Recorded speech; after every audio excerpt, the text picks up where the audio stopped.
साईराम. आज आम्ही इथं साईबाबा वॅक्सवर्ल्ड शिर्डी इथे आलेलो आहोत आणि इथं आम्हाला वेगवेगळ्या पेंटिंग्स आणि खूप सारा वॅक्स स्टॅच्यूज बघायला भेटला. आम्ही इथं आमचा एक्सपिरियन्स शेअर करणार आहोत. तर माझ्या मतेने मला तरी खूप छान वाटलं इथं फिरून. पेंटिंग्स खूप छान होत्या. वॅक्स स्टॅच्यूज तर असे वाटत होते की खरंच ते व्यक्ती तिथं उभे आहेत. मला तरी इथला एक्सपिरियन्स खूप आवडला. आता आपण जाणून घेऊया की बाकीच्यांना काय वाटतं. या ठिकाणी विशेषतः जे साईबाबांचे जे पुतळे आहे ते जिवंत असल्यासारखे वाटते.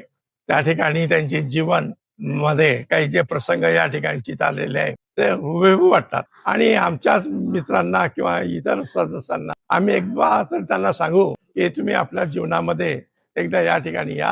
नमस्कार, ओम साईराम. आम्ही संभाजीनगरहून आलेलो आहोत आणि आम्ही श्री साईबाबा थीम पार्कला आता नुकतीच भेट दिलेली की जस्ट ते आता झालेलं आहे.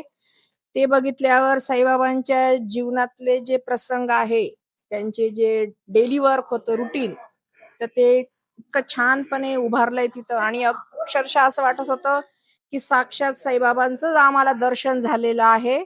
त्यांचे डोळे हुबेहूब अगदी म्हणजे अगदी अशा अंगावर शहारे येत होते की बापरे, एवढं ओरिजिनल त्यांना बघून खूप छान वाटलं. आणि आम्ही पण इतरांना प्रेरित करू की या आणि इथं भेट द्या. थँक्यू, धन्यवाद.